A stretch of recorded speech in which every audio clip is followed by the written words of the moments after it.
أجمعين، والصلاة والسلام على أشرف الأنبياء والمرسلين حبيبنا وحبيب الله العالمين أبي القاسم المصطفى محمد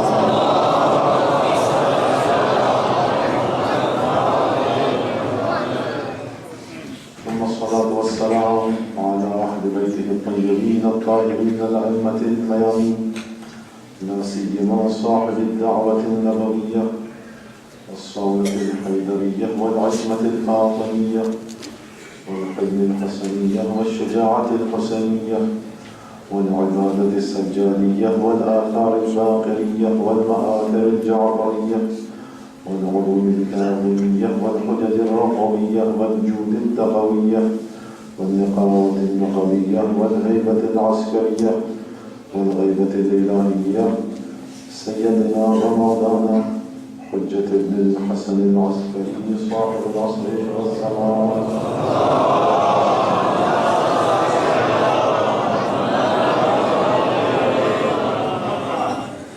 واللعنة الدائمة على أعدائهم أجمعين من الآن إلى قيام يوم الدين. أما بعد، فقد قال الله تبارك وتعالى في قرآنه المجيد وفرقانه الحميد وقوله الحق وهو أصدق الصادقين. أعوذ بالله من الشيطان الرجيم. وسبحان الذي بيده ملكوت كل شيء وإليه ترجعون. صدق الله العلي العظيم. مل کر ایک دفعہ باواز بلند صلی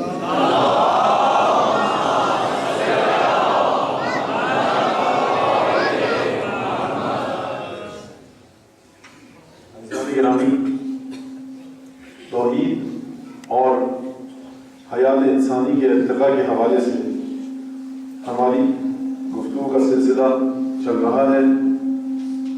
جو باتیں ابھی تک آپ کے سامنے پیش کی گئیں اس کا کچھ لفظوں میں، کچھ لمحات میں خلاصہ اور پھر گفتگو کا سلسلہ آگے بڑھے گا. دیکھیے، توحید کے سائے میں، توحید کی وجہ سے، پروردگار کی ذات کی وجہ سے حیات کے تمام مراحل وجود میں آئے.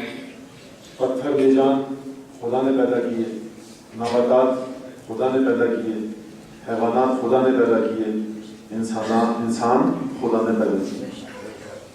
اور کبھی کبھی اس طرح سے بھی ہوتا ہے، اگر یہ کہوں تو شاید غلط نہ ہو، کہ کائنات کا اصول، قانون، سنت الہیہ یہی ہے کہ جمادات نباتات میں تبدیل ہوتے ہیں، نباتات حیوانات میں، اور حیوان انسان میں.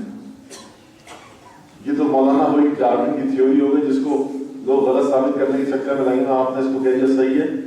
نہیں، ابھی عرض کروں گا آپ کی خدمت میں تو واضح ہو جائے گا. میں وہ نہیں کہنا چاہ رہا جو ڈارون کی تھیوری ہے اور نظریہ یا فرضیہ اس نے پیش کیا تھا، اس حوالے سے گفتگو نہیں ہو رہی. دیکھیے عزیزان گرامی، مٹی بے جان ہے، مٹی بے جان ہے. گندم کا دانہ بویا جاتا ہے، کسی بھی پودے کا دانہ بویا جاتا ہے، مٹی سے اپنی غذا کو حاصل کرتا ہے، اور غذا حاصل کرنے کے بعد یہ دانہ کوپل میں تبدیل ہوتا ہے، کوپل پودے میں تبدیل ہوتی ہے، پودا درخت میں، درخت سے پھل نکلتے ہیں. یہ حیات کا مرحلہ. اگر مٹی میں حیات نہ ہوتی، اب یہ نہ کہیے کہ کس طرح کی حیات ہے، بہرحال ایک طاقت کا سرچشمہ ہے، ایک انرجی اس میں موجود ہے، توانائی مٹی میں موجود ہے.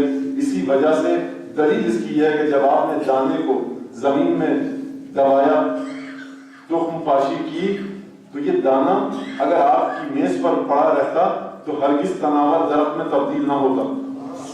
یہ مٹی میں آپ نے دبایا، اس کے بعد یہ کوپل، پودا، درخت، تناور درخت، پھل، پھول، پودے، سبزیاں، ایک حیات کا سلسلہ، حیات کے ایک سلسلے کا آغاز ہوا، حیات کے ایک سلسلے کا آغاز ہوا. اچھا، اس کے بعد جب یہ نباتات میں تبدیل ہو گئی، یہ جمادات جو مٹی تھی، بے جان تھی، جو ہماری اور آپ کی نظر میں بے جان تھی، لیکن جب یہ مٹی تبدیل ہوئی پودے میں، درخت میں، اس کے بعد اس درخت سے پھل نکلے.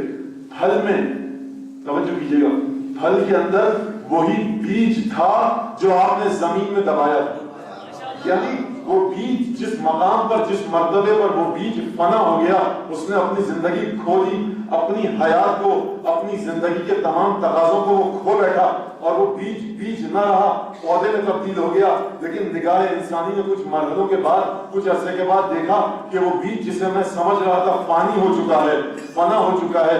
جب یہ پودا کوپل درخت اور تناور درخت اس کے بعد پھل دینے کا مرحلہ آیا، اب جو انسان کے ہاتھوں نے پھل کو توڑا، پھل کے دل کو جب چیر کر دیکھا تو اس میں وہی بیج موجود تھا جسے آپ نے زمین میں دبایا۔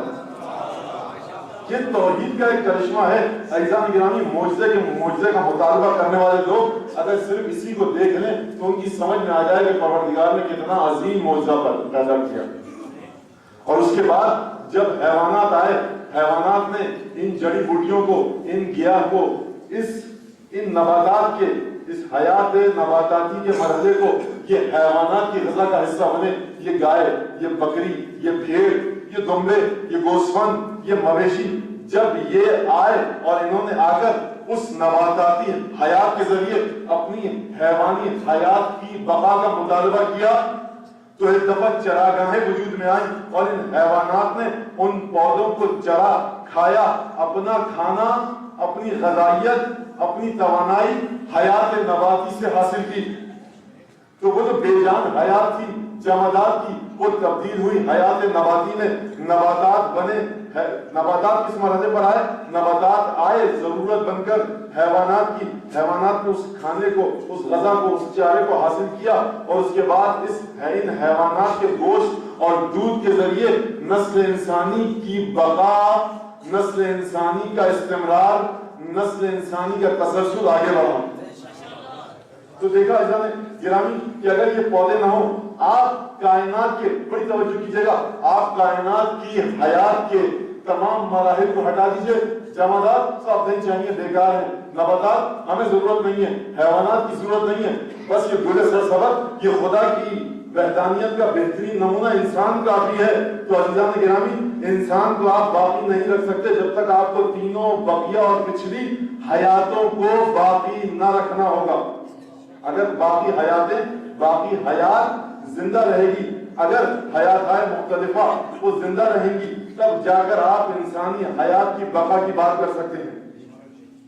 تو دیکھیں اسی بات کو پروردگار عالم نے سورہ واقعہ میں بیان کیا، کبھی انسان دھوکہ مت کھا جانا۔ اب یہاں توجہ کیجیے گا، دیکھیے ہم اس دنیا کو جس کو دیکھتے ہیں، ہم اس دنیا کو جس کو اپنی آنکھوں سے دیکھتے ہیں، جسے لیب کے اندر، آزمائش گاہ کے اندر، لیبارٹری کے اندر جا کر چیر کر، ٹیسٹ کر کے، امتحانات کر کے جس دنیا کو ہم دیکھ سکتے ہیں، وہ دنیا ہمارے لیے ابھی تک اتنی مجہول اور مشکل ہے کہ ابھی تک سائنسدان بہت سے مسائل کو سمجھ نہیں پائے۔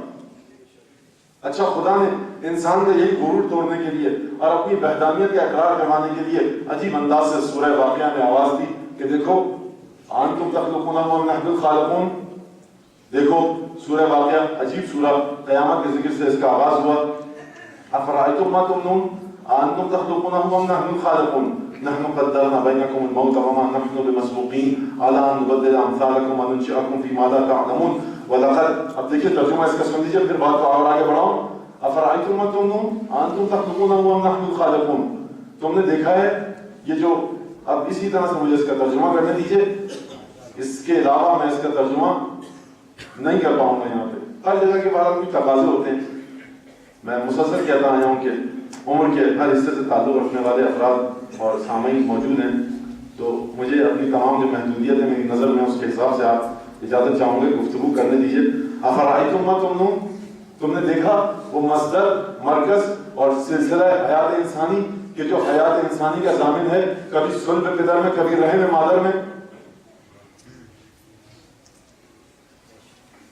میری بات مجھے نہیں پتا کس حد تک واضح ہوئی۔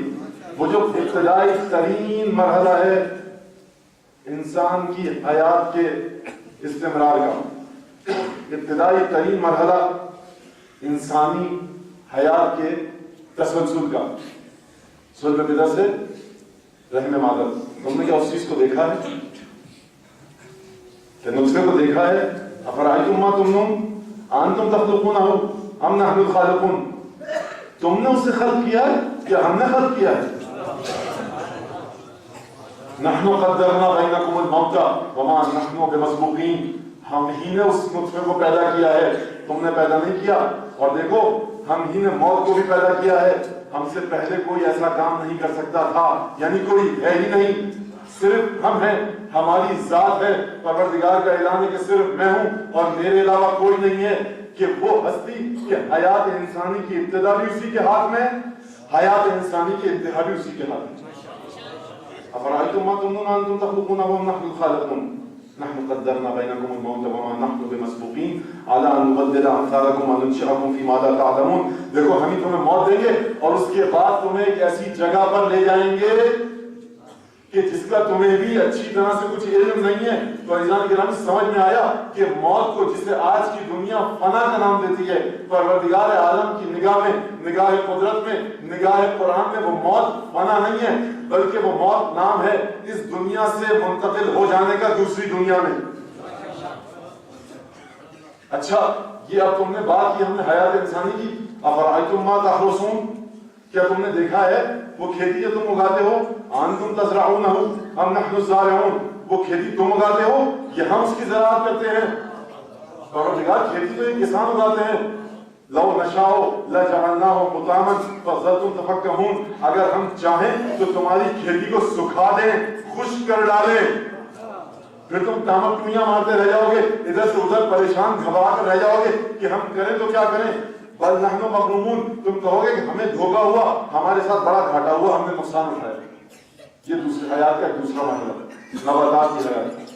تیسرا مرحلہ، افرأیتم، کیا تم نے دیکھا الماء، پانی کو، کہ جسے تم پیتے ہو، تشربون، کیا تم نے اس پانی کو دیکھا جسے تم پیتے ہو؟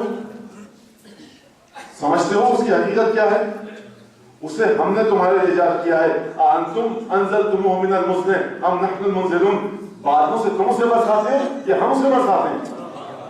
انسان کبھی یہ نہ سمجھ لینا کہ صاحب پانی کا فارمولا پتہ لگ گیا H2O، ہائیڈروجن کے 2 آکسیجن کا ایک مالیکیول بن کے صاحب پانی بن جائے گا، نہیں عزیزان گرامی، یہ ہائیڈروجن اور آکسیجن پیدا کس نے کی؟ یہ ہائیڈروجن آکسیجن آئی کہاں سے؟ دیکھیے عزیزان گرامی، وہ جسم جو سائنسدانوں کے سامنے ہزاروں اور سینکڑوں سالوں سے ہے، اگر اس جسم میں جو ابھی کچھ سال 40 سال پہلے وہ بیماری جو دریافت ہوئی، ڈسکور ہوئی، سائنسدان پہنچے کہ جسم کے مدافعاتی نظام میں اختلال کا، خلل کا آ جانا، ایکوائرڈ امیونو ڈیفیشنسی سائنڈروم، اگر یہ بیماری پیدا ہو جائے کہ جو جسم کے مدافعاتی نظام کو ختم کر دے، سائنسدان سر پٹک کر رہ جائیں گے، ابھی تک تو انہیں اس کی دوا نہیں سمجھ میں آئی۔ یہ آپ کے اور میرے تمام انسانوں کے جسم میں موجود خلیے، یہ سیلز، اگر ان سیلز کی تعمیر اور تخریب میں کسی قسم کا اختلال آ جائے، کسی قسم کا اختلال آ جائے، تعطل آ جائے، ذرا ترتیب بگڑ جائے، انسان کی موت واقع ہو جائے گی۔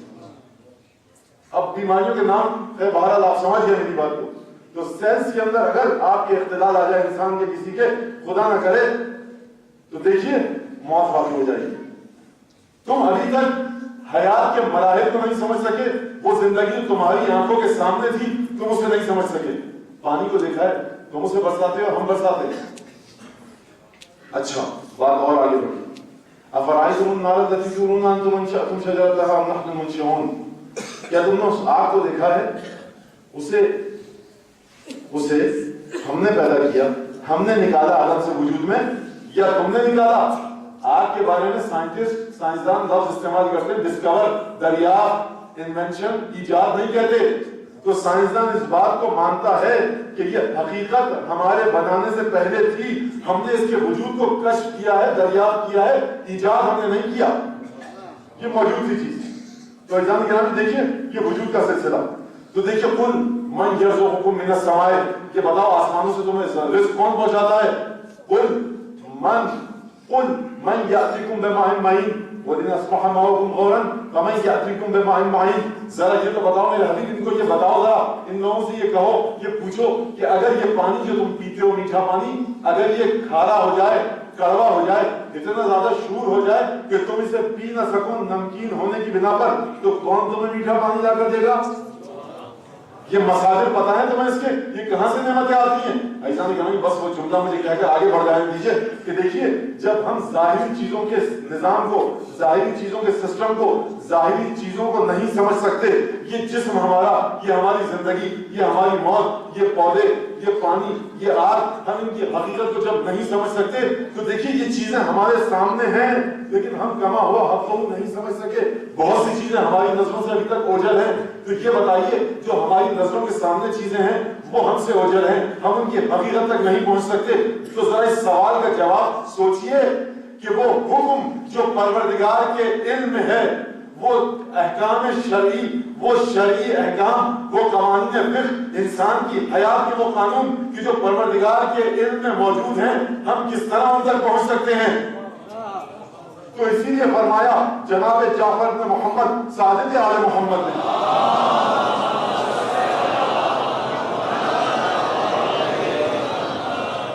کہ دیکھو انسان حکم کی تہ تک، حکم کے فلسفے تک، حکم کی حکمت تک، حکم کے مسالے اور مقاصد تک اپنی عقل کے ذریعے سے نہیں پہنچ سکتا۔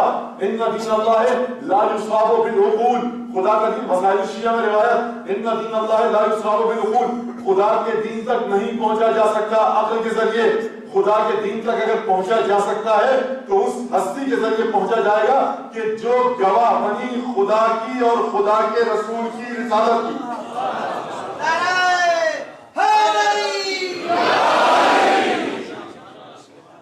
جو میں نے کل بتایا تھا نا آپ کو کہ دیکھیے جناب امام جعفر صادق علیہ السلام نے فرمایا،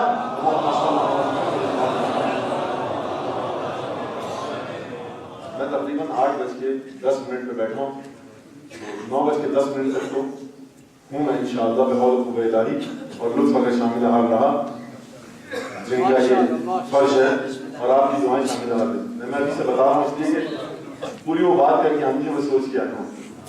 تو دیکھیے اسی لیے امام نے فرمایا کہ خبردار اپنے آپ کو، اپنے علم کو وہیں تک محدود رکھنا جہاں تک تمہاری ذات محدود ہے۔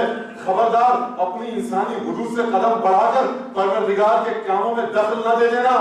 تمہیں آگ کی حقیقت نہیں پتا، تمہیں جسم کی حقیقت نہیں پتا، تمہیں نطفے کی حقیقت نہیں پتا۔ تمہاری تو حیثیت یہ ہے کہ سائنس کی اتنی ترقی کے باوجود اگر جسم کے مدافعتی نظام میں کوئی خلل واقع ہو جائے تو تم اس بیماری کو صحیح نہیں کر سکتے۔ اگر سیلز میں تمہارے کسی قسم کا خلل واقع ہو جائے تو تم اسے صحیح نہیں کر سکتے۔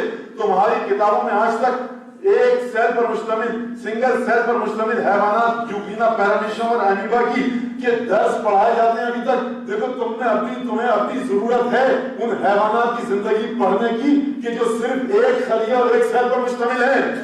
خبردار یہ نہ سمجھ لینا کہ چاند کو فتح کر لیا، مریخ تک پہنچ گئے، فضاؤں تک پہنچ گئے، خلاؤں تک پہنچ گئے، ابھی تمہارا علم بہت ناقص ہے، تمہیں ضرورت ہے وحی کی۔ اسی لیے فرمایا جناب امام جعفر صادق نے واللہ لو کنت بین الخضر و موسیٰ، کر کے حدیث گزر چکی۔ اب یہاں سے آگے بڑھاؤں گا اپنی بات کو، خدا کی قسم اگر میں موسیٰ اور خضر کے ساتھ ہوتا، کل یہ آپ سن چکے ہیں لیکن دوبارہ مجھے پڑھنے دیجئے، لَأَنبَأْتُهُمَا بِأَنِّي أَعْلَمُ مِنْكُمَا وَلَا أَخْبَرْتُهُمَا بِمَا لَيْسَ فِي أَيْدِيهِمَا۔ اگر میں خضر اور موسیٰ کے قصے میں خضر اور موسیٰ کے ساتھ ساتھ ہوتا تو میں ان دونوں کو بتاتا کہ تم دونوں کا علم مجھ سے کم ہے، میرا علم تم سے زیادہ ہے۔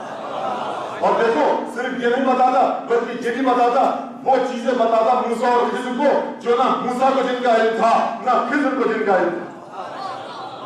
تو دیکھیے یہی وجہ ہے کہ چھٹے امام نے فرمایا ان دین اللہ لا یصاب بالعقول، کہ دیکھو جعفر ابن محمد کے سامنے موسیٰ اور خضر کا علم کہیں بہت پیچھے ہے، جعفر ابن محمد کی پرواز کہیں بہت آگے ہے۔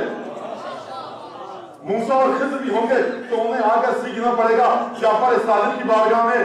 جب موسیٰ اور خضر کا یہ حال ہے تو آج کے انسان کو کہنے کا کوئی حق نہیں کہ یہ حکم یوں وہ حکم وہ۔ اب دیکھیے احسان گرامی، مناظرہ ہے ایک چھٹے امام کا، وہ مناظرہ مجھے نہیں پڑھنا کیونکہ بہرحال وہ جو میری سوچ ہے ذہنیت اس کے حساب سے میں نہیں پڑھ سکتا یہاں پر۔ گفتگو کی کسی سے کہ بتاؤ نماز افضل ہے روزہ، وہ تمام باتیں مسائل، تو وہ جواب دیتے رہے، سوال جواب چلتا رہا۔ امام نے پھر اس کے بعد اپنے اعتراضات جب کرنے شروع کیے تو کہا کہ اپنا رسول اللہ نہیں جانتا۔ اچھا نہیں جانتے، گفتگو کہاں سے شروع ہوئی تھی امام کی؟ یہاں سے شروع ہوئی تھی کہ دیکھو اگر تمہیں کوئی حکم دینا ہو کہاں سے دو گے؟ فی کتاب اللہ، قرآن میں سے دوں گا، کتاب خدا میں سے. اچھا کتاب خدا میں نہ ہو، سنت رسول میں. سنت رسول میں نہ ملے. 23 سال کی رسول کی زندگی تھی. سنت رسول نے جو کام کیے، 23 سال کی رسول کی زندگی تھی نا.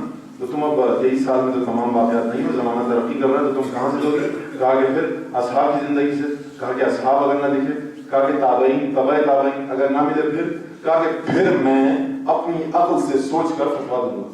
بس یہی وہ جگہ تھی کہ ایک دفعہ وارث علم رحمت للعالمین کو چلا لایا اور آگے بڑھ کر کلائی پکڑ لی. بس یہی رک جاؤ. واللہ ما ورثک اللہ من کتابہ فی شیء. خدا کی قسم، خدا نے اپنی کتاب کے ایک حرف کا بھی تجھے وارث نہیں بنایا.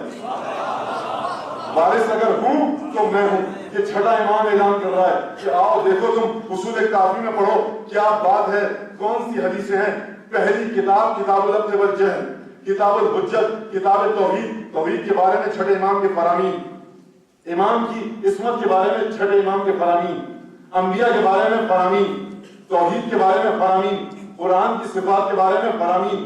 تمام کے تمام علوم، یہ تمام کے تمام علوم چھٹے امام نے اس انداز سے پھیلائے اور اس کے بعد یہ اعلان کیا کہ دیکھو اگر میں خضر و موسیٰ کے ساتھ ہوتا تو انہیں بتاتا کہ میرا علم تم سے زیادہ ہے اور میں تم دونوں سے زیادہ جانتا ہوں. تو عزیزان گرامی کسی میں کہنے کی جرت نہیں ہوئی کہ جب رسول اللہ یہ آپ کہہ کیوں رہے ہیں؟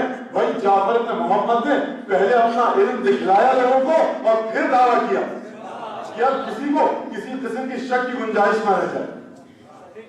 تو دیکھیے جب ہم اپنے نظر میں سامنے آنے والی چیزوں کو دیکھ کر نہیں سمجھ سکتے تو خدا کے حکم کو کہاں سے سمجھ سکتے ہیں جو عرش الہی سے ہے. جو معصوم نے کہا من و ان اس پر عمل کرنا ہے. یہ میدان تعبد ہے، یہ میدان اطاعت ہے، یہ میدان تعبد اور تفکر نہیں ہے. میدان تعبد اور تفکر استدلال و برہان اصول دین میں ہے، فروع دین میں نہیں ہے. یہ اب کیا بحث ہے؟ یہاں پر ایک بحث اشارہ کرتا چلو. بہرحال مذہب کی خصائص اور امتیازات تو بتلانے ہیں نا. اب آپ کو چاہے اقتدار کا احساس ہو یا نہ ہو، یہاں سے مذہب کے امتیازات اور خصائص بتلانے کی. دیکھیے یہ جو کہا جاتا ہے فقہ کی ایک الگ داستان ہے، اصول فقہ کی ایک الگ داستان ہے، کتنے علوم پڑھائے جاتے ہیں. تو دیکھیے عزیزان گرامی کہ قیاس ہماری یہاں قیاس کی کوئی جگہ نہیں ہے. اپنی عقل سے تم نہیں سوچ سکتے فروع دین میں. ہاں اصول دین میں آ کر اپنے لیے کھڑے کراؤ. فروع دین میں تم پابند ہو، جس طرح سے تمہیں بتایا گیا تمہیں عمل کرنا. اب یہاں تک اگر آپ نے بات کو سمجھ لیا تو ذرا بلند آواز سے ایک صلوات بھیجیے محمد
صدیقہ کبریٰ فاطمہ زہرا سلام اللہ علیہا.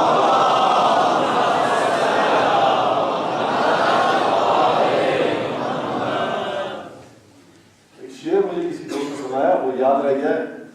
اب اچھا لگے آپ کو سنیے، برا لگے تب بھی سنیے. کیا عظمت شہزادی محبوب خدا ہے، کیا عظمت شہزادی محبوب خدا ہے. ہونٹوں پہ مشیت کے بھی زہرا کی ثنا ہے آج مسلمان جو رسوا سر عالم، ہے آج مسلمان جو رسوا سر عالم، یہ آل محمد سے عداوت کی سزا ہے.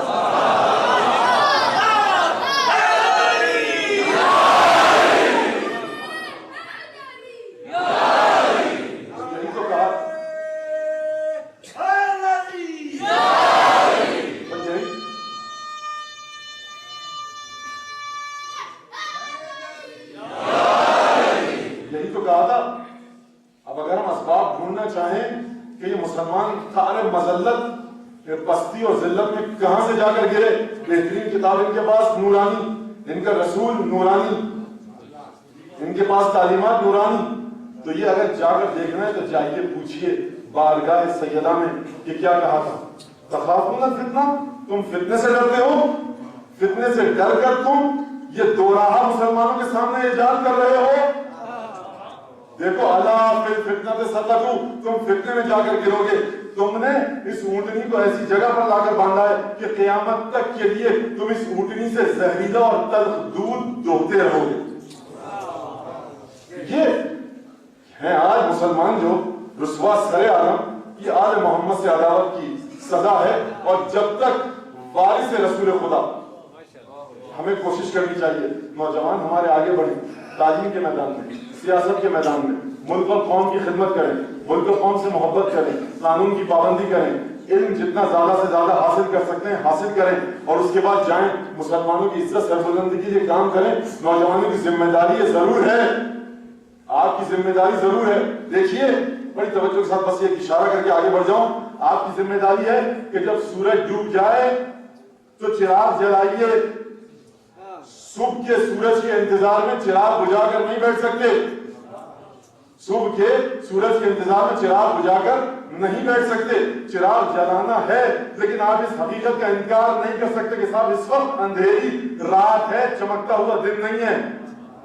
تو دیکھیے چراغ جلانا ہماری ذمہ داری ہے، لیکن وہ سورج واحد اور تنہا سورج کہ جو نکلے گا اور زمین پر حکم خدا کا اجرا کرے گا، وہ اشرقت الارض بنور ربها، وہ وقت جب زمین اپنے پروردگار کے نور سے جگمگا اٹھے گی، وہ صرف اور صرف حضرت امام زمانہ علیہ السلام.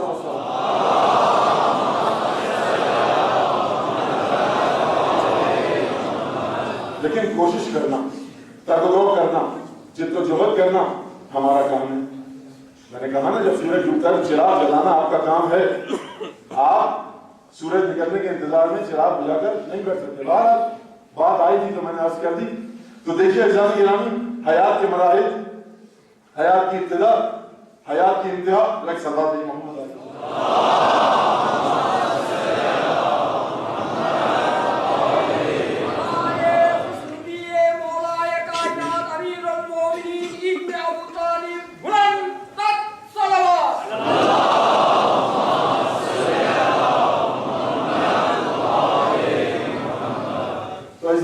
دیکھیے یہ سلسلہ ہے حیات کا، یہ سلسلہ ہے زندگی کا.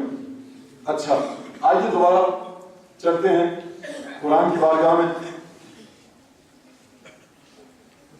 گفتگو ہماری حیات کے بارے میں، ارتقاء حیات توحید کے سائے میں.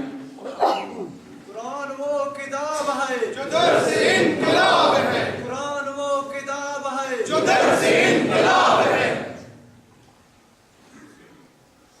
دیکھیے قرآن کی آیات کو ذرا توجہ کے ساتھ سنیے، اور نتیجہ جہاں تک آپ کی خدمت میں دینا چاہ رہا ہوں کہ کہاں تک نتیجہ پہنچتا ہے آپ کا ادراک، آپ جو شعور جو بھی اس کو کام میں لائیے، تحمل کام میں کیجیے. تو دیکھیے عزیزان گرامی کہ یہ قرآن نشاندہی کرنا چاہ رہا ہے ابھی تک یہاں تک کا جو سمری اور اس کا خلاصہ نچوڑ ہے وہ یہ کہ تم اگر اچھی حیات چاہتے ہو تو صرف اور صرف قرآن اور رسول کی بارگاہ سے ملے گی، اور رسول کے بعد تمہیں اگر ملے گی تو چار تن سے اور ائمہ معصومین اور اہل بیت علیہ السلام کی بارگاہ سے. اس کے علاوہ اگر تم اچھی زندگی چاہتے ہو، وہ اچھی زندگی تمہیں نہیں مل سکتی، نہ اس دنیا میں ملے گی اچھی زندگی، نہ اس دنیا میں ملے گی.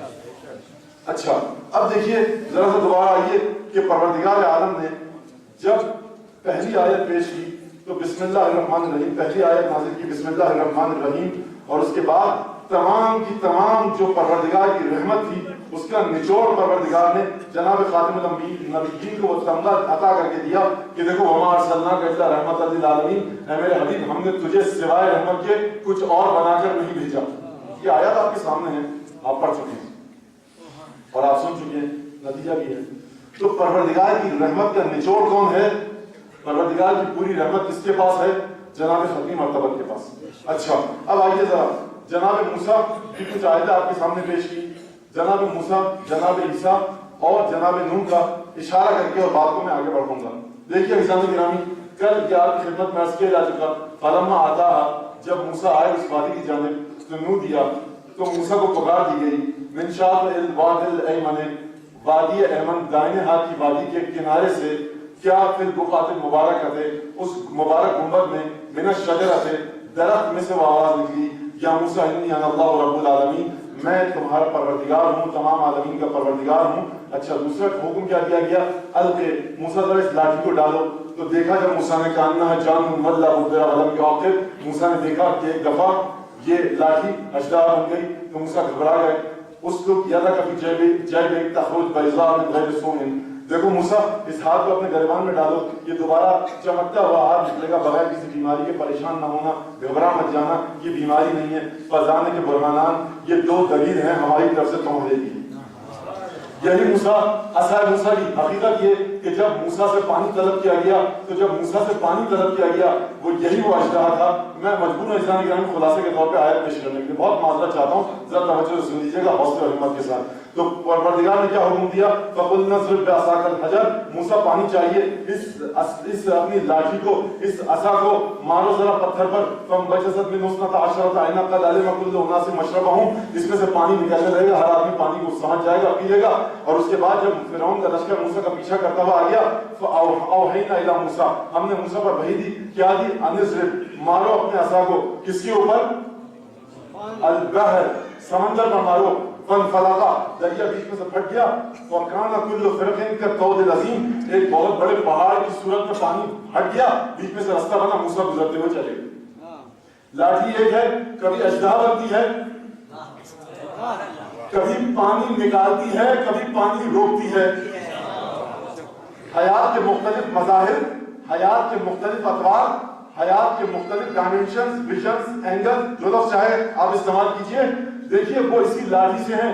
کیوں؟ اس لاٹھی میں کیا خاص بات ہے؟ یہ لاٹھی موسیٰ کے ہاتھ میں ہے، موسیٰ کا اتصال ہے خدا سے، تو بس گویا اس لاٹھی کا اتصال ہے خدا سے۔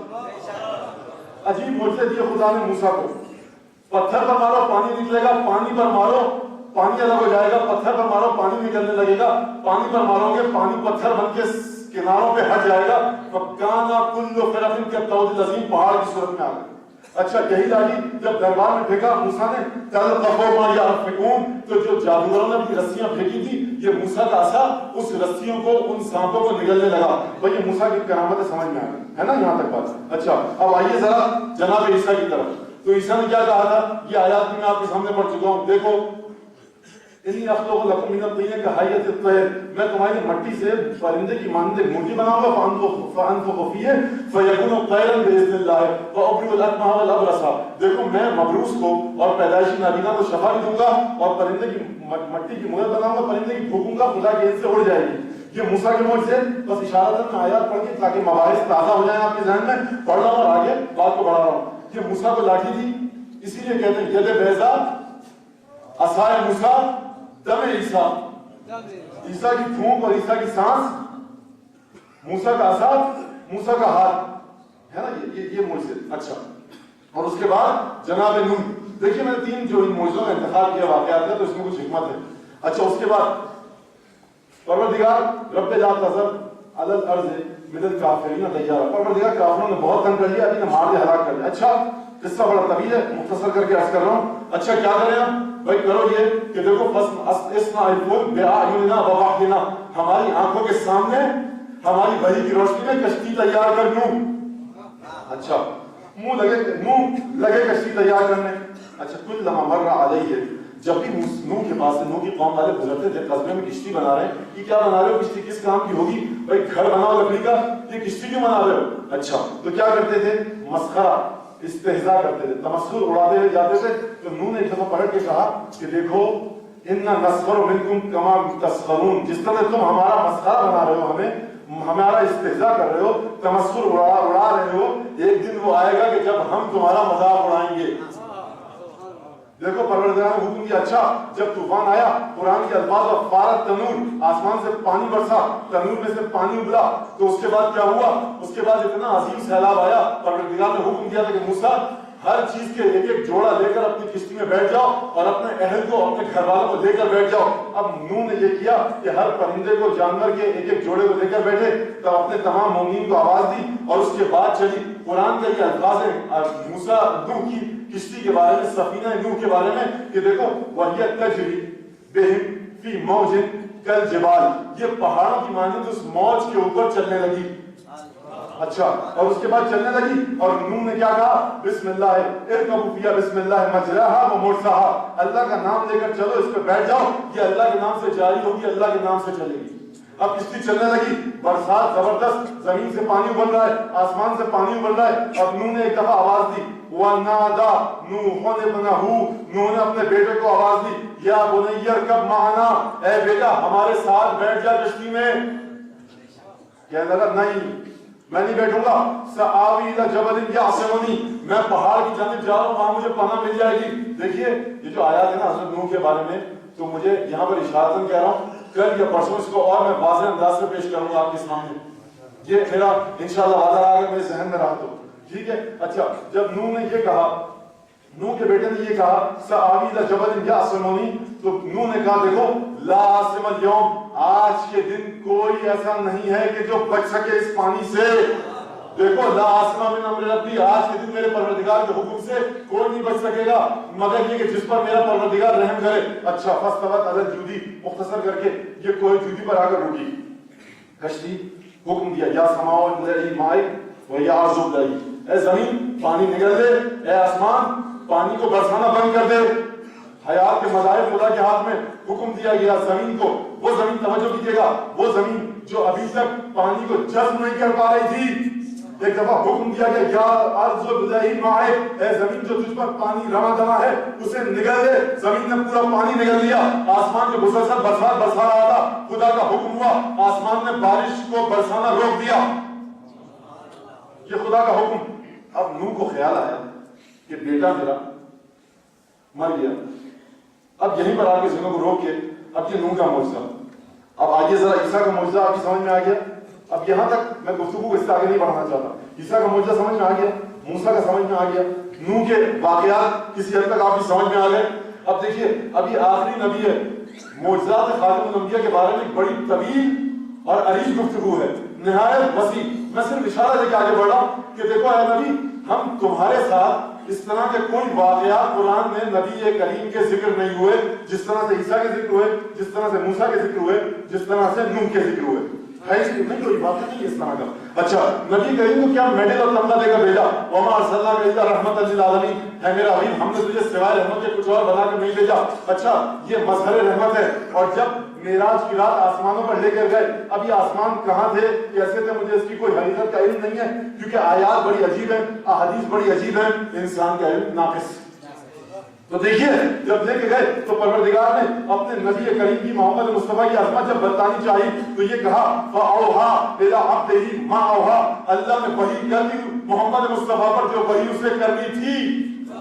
یعنی جب محمد مصطفیٰ اور خدا کی گفتگو جاری ہے تو بنی نو انسان میں سے کسی کو حق نہیں ہے، قرآن پڑھنے والے کو حق نہیں ہے کہ وہ اس گفتگو کے بیچ میں دخل دے. یہ نبی کریم اور خدا کا معاملہ ہے. بس اجازت کرام کی سمجھ گئے نا؟ یعنی کیا مطلب؟ یعنی پروردگار نے اپنی تمام صفات جلال اور جمال کا مظہر بنا کر محمد مصطفیٰ کو بھیجا. محمد کے بارے میں ذکر نہیں ہے لیکن مقام اتنا عظیم ہے کہ جو محمد کو دینا تھا اللہ نے دے دیا. وَلَسَوْفَ يُعْطِيكَ رَبُّكَ فَتَرْضَىٰ، اے میرے حبیب تجھے ہم اتنا دیں گے کہ تو راضی ہو جائے. ہم تجھے وہ نہیں دیں گے جو ہم نے عیسیٰ کو دیا، ہم تجھے وہ نہیں دیں گے جو ہم نے نوح کو دیا، ہم تجھے وہ نہیں دیں گے جو ہم نے موسیٰ کو دیا، ہم تجھے تجھے یہ سب چیزیں دیں گے، اس سے بڑھ کر ایسی چیزیں تجھے دیں گے، وَلَسَوْفَ يُعْطِيكَ رَبُّكَ فَتَرْضَىٰ، یہ سب چیزیں بھی تجھے دیں گے اور ایسی چیزیں اور بھی دیں گے جس سے تو راضی ہو جائے۔ یہاں تک آپ ساتھ آئے؟ یعنی تمام کی تمام چیزیں رسول کے پاس۔ اب دیکھیے رسول نے ایک اعلان کیا، اب دیکھیے ہمیں ڈھونڈنا ہے اس ہستی کو جس کے پاس تمام انبیاء کا سرمایہ موجود ہو۔ صلی اللہ علیہ محمد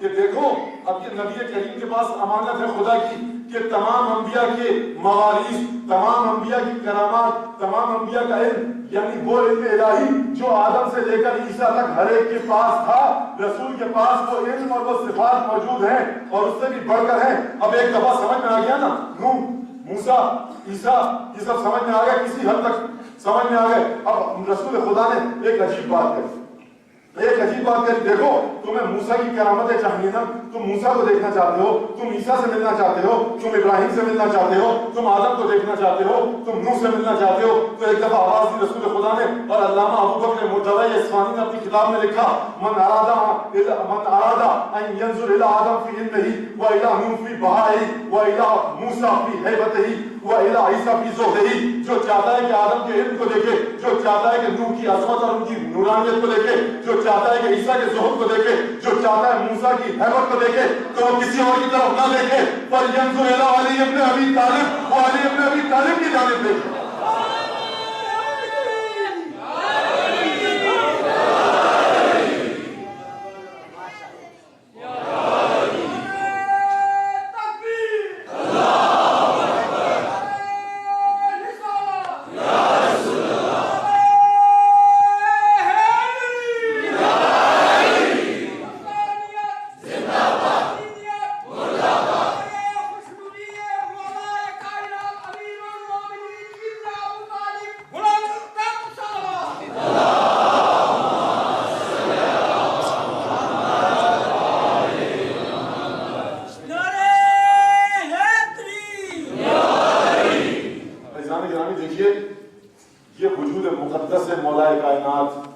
اسی لیے کہا جاتا ہے مولا کائنات کہ خدا کے بعد یہ مرتبہ ہے رسول کا، اور رسول کے ساتھ ساتھ یہ مرتبہ ہے علی کا۔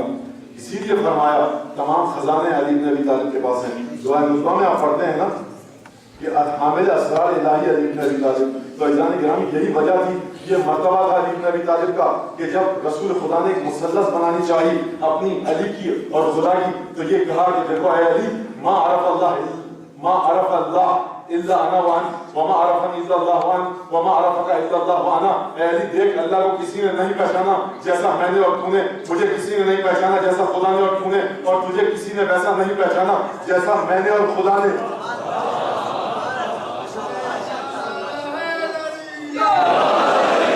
مرحلہ وجودی علی بن ابی طالب، مرحلہ حیات علی بن ابی طالب، علی کی زندگی کا مرحلہ ایسا نہیں ہے کہ رسول کے سامنے بیٹھ کر اس انداز سے علم سیکھے جس انداز سے بقیہ صحابہ کرام رضی اللہ تعالیٰ عنہم اجمعین نے سیکھا۔ علی نے رسول سے علم حاصل ضرور کیا ہے لیکن کسی اور انداز سے۔ یہی وجہ ہے کہ انداز علی کی زندگی کا کچھ اور ہے، اسی لیے رسول کا خطاب علی کے لیے کچھ اور ہے۔ تو عزیزان گرامی دیکھیے، بات سنیے گا، اب علی بن ابی طالب کی توحید کا مرحلہ یہ ہے، رسول کی توحید کا جو مرحلہ وہ علی کی توحید کا مرحلہ۔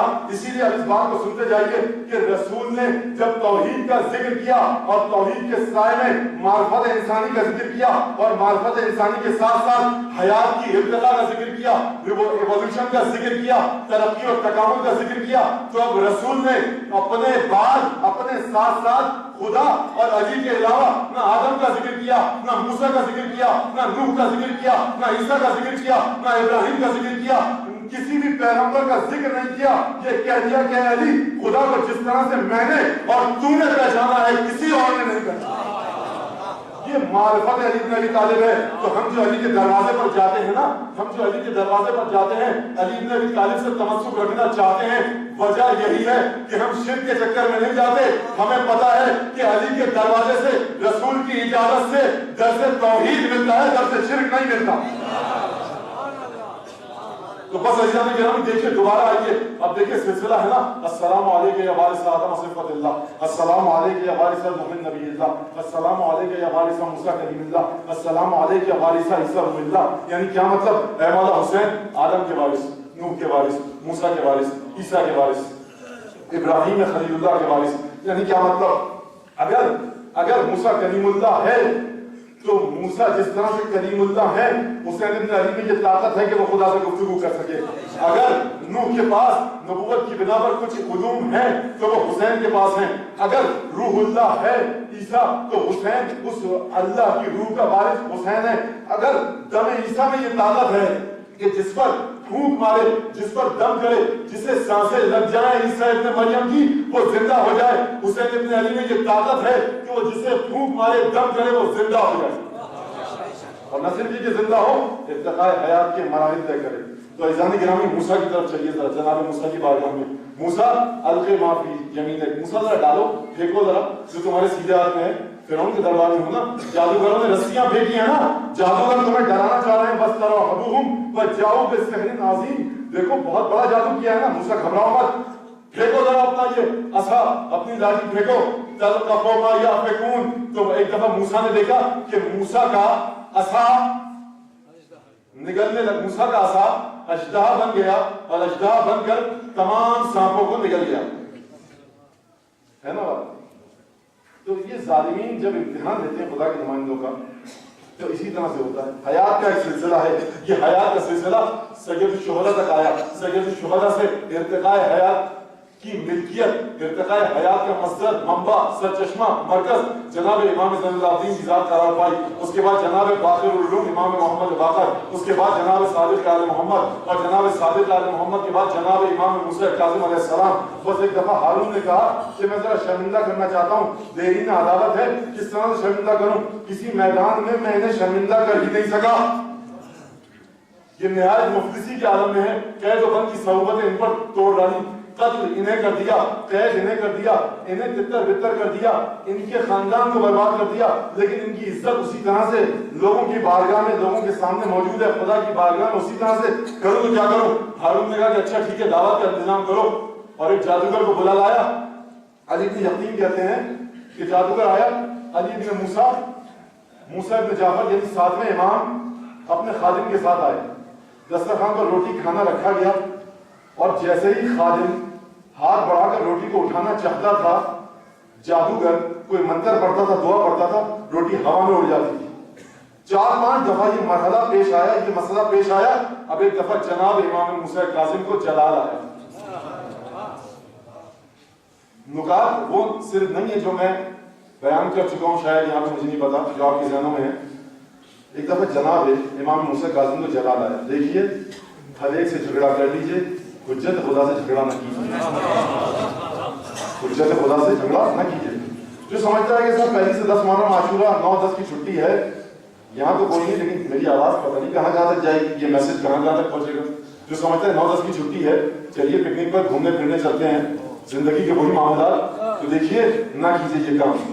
یہ میری حیثیت کی کوئی بات نہیں، اس امامے کی 2 کوڑے کی بھی حیثیت نہیں ہے. اگر حیثیت ہے تو حسین ابن علی کی. خبردار حسین ابن علی کے مقابلے میں ہرگز نہ آنا، کیونکہ حسین ابن علی کی بارگاہ وہ ہے کہ جہاں پر جو لوگ فنا ہو گئے تو ان کی ارواح کو آج تک سلام کیا جاتا ہے. والسلام علی الارواح التي حلت بفنائک. مولا ان روحوں پر سلام کی جو آپ کی بارگاہ میں فنا ہو گئی، جو آپ کے چوکٹ پہ جنہوں نے جان دے دی. اچھا، ایک دفعہ موسیٰ کاظم کو جلال آیا. دیوار پر قالین پہ شیر کی تصویریں تھیں. ایک دفعہ اشارہ کیا موسیٰ کاظم نے، یا اسد اللہ خذ عدو اللہ، اے اللہ کے شیر، اللہ کے دشمن کو نگل لے. بس اشارہ کرنا تھا کہ شیر قالین پر سے زندہ ہوا، دھمک کر اترا کمرے کے اندر، دسترخوان پر آیا. توجہ کیجیے گا اسلام کے گرامی، توجہ کیجیے گا. ساتویں امام نے کیا کہا؟ یا اسد اللہ خذ عدو اللہ، اے اللہ کے شیر، اللہ کے دشمن کو پکڑ لے. یہ نہیں بتایا کہ کس کو. یعنی حکم موسیٰ کاظم میں حیات بھی ہے اور علم غیب بھی ہے. یہ موسیٰ کاظم کی عمری نہیں ہے, یہ خدا کی وحدانیت کا اشارہ ہے. یا اسد اللہ خذ عدو اللہ, اے شیر میں نے تجھے بتا دیا تو اللہ کا شیر بن کے دشمن خدا کو نکل لے. اب یہ میں تجھ میں علم منتقل کیے دیتا ہوں کہ اس دسترخوان پر دشمن خدا ہے کون. شیر اترا, جادوگر کو حرم کیا اور دوبارہ شیر کی تصویر بن کر قالین پر موجود ہو گیا. اب ہارون نے دیکھا تو ایک دفعہ جھک گیا, گر گیا, ایک دفعہ لرزہ طاری ہوا. بحق علیہ, اے موسیٰ کاظم جو میرا حق ہے تم پر, اس کی قسم دیتا ہوں کہ یہ دعا کرو کہ دوبارہ جادوگر کو یہ شیر نگل دے, اگل دے, اگل دے. بہرحال سب کے لسانی تھا, بڑی مہربانی جس دوست نے یہاں سے تصحیح کی میری. اگل دے اس شیر کو دوبارہ, اگل دے یہ شیر اس جادوگر کو دوبارہ اگل دے. تو دیکھیے جان گرامی, یہاں تک اگر آپ میرے ساتھ ساتھ آئیں, افضل توجہ کے ساتھ سنیے گا حدیث کیا ہے ابن یقین کی, اور اس کے بعد مولا نے کیا فرمایا. بحق علیہ, اے موسیٰ کاظم میرا جو حق تم پر ہے اس کا واسطہ خدا کی دعا کرو یہ شیر دوبارہ زندہ ہو کے اس جادوگر کو واپس بھیجیے. تو بھائی اگر تو جانتا ہے کہ اس کی اتنی طاقت ہے تو کس قدر بے شرم ہے کہ اس کے مقابلے میں اگر کھڑا ہوا ہے. تو مسلمانوں کی زبانیں نہیں تھکی جاتی. ہارون رشید صاحب, ہارون رشید, ہارون رشید. تو یہ ان کی اولاد ہے بنو عباس کی, خلفاء کی. تو دیکھیے اسلامی گرامی, جناب امام موسیٰ کاظم نے ایک عجیب جملہ کہا, لو کان عصا موسیٰ ردت ما ابتلعت من حبال القوم وعصیہم فإن هذه السورة ما ابتلعت من هذا الرجل. دیکھو موسیٰ کاظم کا جملہ سنتے جاؤ, اگر موسیٰ کی لاٹھی نے جادوگروں کے سانپوں کو اگلا ہوتا تو یہ شیر بھی تیرے جادوگر کو نگل دیتا, اگل دیتا. تو دیکھیں اسلامی گرامی, یہ اگل اور نگل کے بڑا مسئلہ بن گیا ہے.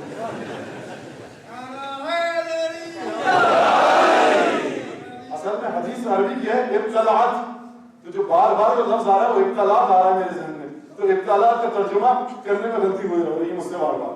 تو دیکھیے یہ ہے انسان کی حالت, یہ ہے انسان کی حقیقت. کہ صاحب 1 گھنٹے سے بولتا ہوں آپ کے سامنے اور اگل اور نگل کا فرق سمجھ میں نہیں آ رہا. تو یہ انسان کی حقیقت ہے. یہ انسان جو اتنا بے مایا ہے, بے بذات ہے, یہ انسان جب چلے حجت خدا کے مقابلے میں کہ جس کی زبان صحیح سے اس کا ساتھ نہ دے, جب یہ انسان اس کا مقابلہ کرے کہ جو حجت خدا ہے جس کے اشارے میں علم بھی پوشیدہ ہے, حیات بھی پوشیدہ ہے, ارتقاء حیات بھی پوشیدہ ہے, اعلام حیات بھی پوشیدہ ہے, تو سوچیے انسان کہاں جائے گا. تو جو کہا نا شاعر نے کہ ہے آج مسلمان جو رسوا سر عالم, یہ آل محمد سے عداوت کی سزا ہے. تو ان ہستیوں کو نہیں سمجھ سکے کہ وہ ہستیاں کون تھی. بس عزیزان گرامی, یہ حکم دیا گیا ہے مجھے کہ اس شہزادے کی شہادت پڑھوں جس کی ابھی مہندی برآمد ہو. عزیزوں, کربلا میں مہندی نکلی یا نہیں نکلی, شادی ہوئی یا نہیں ہوئی, لیکن مجھے اس بات کا ضرور علم ہے کہ جو اس یتیم حسن کے نام کے پھل اور تبرکات لائے جاتے ہیں, کتنوں ہی کو ان تبرکات میں اولادیں دیں, کتنوں ہی کی مرادوں کو پورا کیا. یہ 13 سال کا یتیم حسن نہ جانے کیا طاقت ہے.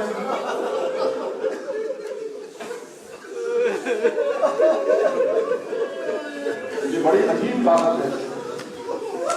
وقت کے بعد آپ کو چھوڑوں گا آج پھر وقت کے ساتھ سنیے گا. شہزادے کے مسائل بڑے عجیب ہیں. اب دیکھیے بنی ہاشم کی شہادتیں وہاں سے شروع ہو گئی جو ایام منسوخ ہے. کہیں لکھا ہے تعویذ دکھایا اپنا, کہیں لکھا ہے اجازت مانی. میں کیا پڑھوں, مجھے خود سمجھ میں نہیں آ رہا کس انداز سے پڑھوں. جو مختصر ترین اور یقینی بات ہے وہ عرض کیے دیتا ہوں. دیکھیے قاسم آئے سید الشہداء کی بارگاہ میں. اچھا یہ بچہ کس کا ہے یاد رکھیے گا, فاطمہ اور علی کا پوتا ہے. رات کو حسین بن علی نے پوچھا شب عاشورہ, قاسم کل شہید ہو جاؤ گے, ذرا یہ تو بتاؤ کیف الموت اندر. قاسم موت تمہاری نظر میں کیسی ہے؟ 13 سال کا بچہ لیکن ہے حسن ابن علی کی اولاد, فاطمہ زہرا اور علی مرتضیٰ کا خون. تو یہ بچہ اس نے ایسا جواب دیا کہ جس نے یہ اعلان بھی کر دیا کہ میں ہوں تو بچہ لیکن گھرانہ امامت سے ہوں. بچپنے کا جواب ہے لیکن مصدر امامت سے صادر ہوا ہے. چچا جان الموت عندی احلی من العسل. بچوں کو مٹھاس پسند ہے نا. کہا کہ مولا یہ موت جو میری بارگاہ میں میری نظر میں ہے نا وہ شہد سے زیادہ میٹھی ہے. خدا کی قسم افلاطون ارسطو سے لے کر آپ آج کے فلسفیوں تک کے بیانات کو پڑھ لیجئے, کہیں پہ آپ کو موت کی ایسی تعریف نہیں ملے گی جیسی یتیم حسن نے تعریف کی. چچا جان کہ کل سب شہید ہو جائیں گے؟ کہا کہ ہاں. میرا نام بھی ہے؟ کہا کہ ہاں. تم نہیں, یہ تمہارا 6 مہینے کا بھلائی علی اصغر ہے. صبح عاشور آئی, بنی ہاشم گئے علی اکبر جا چکے.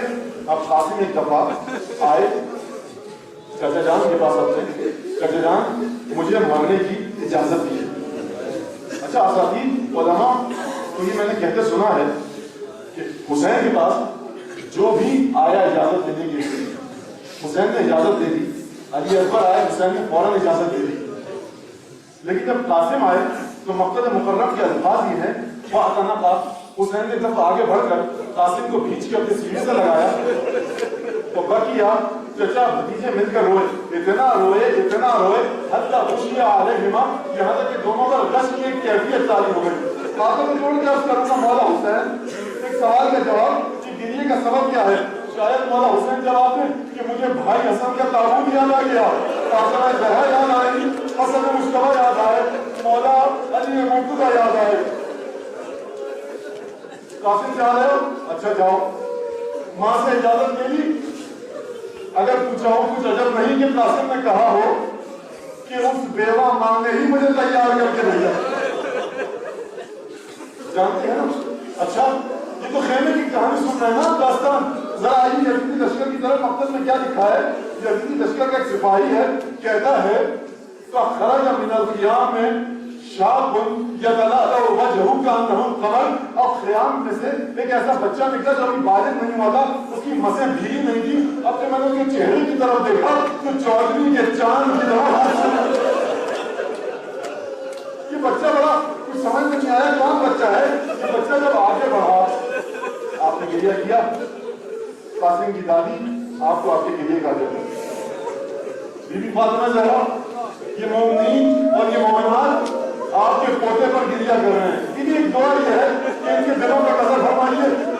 میری ماں بہنیں بھی یہاں موجود ہیں, یہ جو مومنین موجود ہیں ان کے قلوب پر قدر فرمائیے. بی بی ان کے آنسوؤں پر قدر فرمائیے. بی بی ہم پر رحم کیجیے. بی بی آپ سے رحم کے طالب ہیں قاسم ابن حسن کے سمجھیں. حسین نے کہا جاؤ. عباس نے یقیناً گھوڑے کی راستے پکڑی ہوں گی. اب یزیدی لشکر کا ایک بیان سنیے کہ قاسم جب چلے آگے بڑھے فانقطع شسع نعلہ, قاسم کے جوتے کا تسمہ ٹوٹ گیا. ابھی قاسم اپنے جوتے کا تسمہ جھک کے باندھنا چاہتے تھے کہ دوڑ کے سید الشہداء آگے بڑھ گئے اور جھک کے قاسم کے جوتے کا تسمہ امام بشرا حجت خدا استاد جبرائیل نے آگے بڑھ کر قاسم کے جوتے کا تسمہ گھوڑے پر سوار کیا. گھوڑے پر سوار کیا قاسم کو. جاؤ قاسم. اب وہ پہلوانوں سے کس طرح سے جنگ کی؟ وقت ختم ہو چکا ہے بس. پہلوانوں سے کس طرح سے جنگ کی مجھے نہیں پتا. میں نہیں سمجھ سکا کہ آخر اس شہزادے نے جنگ کی ہوگی تو کس طرح سے کی ہوگی. اب دیکھیے جنگ کر رہا تھا جب شہزادہ کئی پہر کی پیاس ہے. اچھا راوی نے کیا کہا تھا؟ لم یبلغ الحلم. اب یہ بچہ بالغ نہیں ہوا تھا, بڑا یہ بچہ کمسنی کا عالم تھا. قاسم کے اندازے کی کوئی ذرا خیام میں موجود نہیں تھی. جب قاسم کے اندازے کی کوئی ذرا نہیں تھی نا تو اب فوج اشکیاں نے جب ایک طرح سے گھیر کر حملہ کیا تو جس کے ہاتھ میں جو ہتھیار تھا قاسم کے بے ذرا بدن پر تابڑتوڑ مسلسل حملے کیے. ایک دفعہ یہ بچہ جانتے ہیں نا بچہ بہت چھوٹا ہے. سب نے گر کر یہ کہا اے امام حسین اے مولا اللہ مدد چاہیے. یہ بچہ جب گرا ہے نا تو اس نے کہنے کا مولا اتنا چھوٹا بچہ تھا کہ بچہ بھتیجے کے رشتے کو نظر میں رکھ کے اس نے آواز دی اے چچا جان قاسم کی مدد چاہیے. قاسم گھوڑے کی زمین سے ارے زمین پر آئے, زمین میں گر پر قاسم کا بدن آگے گرا. اب حسین نے اپنی آواز سنی نا, مجھے نہیں سمجھ میں آیا حسین نے کیا کیا, لیکن میرے سامنے ایک سوال ہے. یہ آواز جب زینب کے کانوں میں پہنچی ہوگی، جب ام فروا کے کانوں میں پہنچی ہوگی، اور یہ آواز جب خود میں فاطمہ زہرا کے کانوں میں پہنچی، ہو رہا ہے قاسم کی جانب۔ ایک طرف حسین نے حملہ کیا لشکر پر، ایک طرف سے عباس نے لشکر کو دھکیلا۔ اب جو قاسم کے پاس آئے نا تو دیکھا قاسم کے بدن مبارک پر نگاہ جب ڈالی تو دیکھا قاسم کی روح بدن سے جدا ہو چکی ہے۔ اب قاسم وہ ہستیوں میں سے ہے کہ جن کی لاش پر کھڑے ہو کر حسین نے قاسم کے مسائل پر، اے بیٹا قاسم، واللہ یعز علی عمک ان تدعوہ فلا یجیبک او یجیبک فلا ینفعک۔ ارے بیٹا قاسم، کتنا سخت ہے تیرے چچا پر یہ مرحلہ کہ جب تو نے مشکل کشا کے بیٹے کو مدد کے لیے بلایا تو وہ نہ پہنچ سکا، اور جب مشکل کشا کا بیٹا آیا تو اس کی مدد کا تجھے کوئی فائدہ نہ پہنچا۔ قاسم کی مہندی آپ اٹھائیں گے نا، ہاں مہندی لگی، لیکن ہاتھوں پر خون کی مہندی لگی، عزیزان گرامی چہرے کے پھول سجے لیکن جسم پر زخموں کے پھول سجے۔ عزیزان گرامی ہوا میں اٹھا کر لائے، ہاتھوں پر اٹھا کر لائے، بس قاسم کے جنازے کو رکھا گنج شہیدہ میں لا کر۔ مجھے نہیں پتا کہ کس طرح سے انہوں نے فرمان کا سامنا کیا، زینب کبریٰ کا سامنا کیا، بس ہاتھوں کو جوڑ کر مولا حسین یہ وہی قاسم ہے نا کہ جس کے جوتے کا تسمہ ٹوٹ گیا تو جھک کر آپ نے اپنے ہاتھوں سے باندھا۔ میں کہوں گا مولا ذرا 11 محرم کو آئیے، یہ وہی قاسم ہے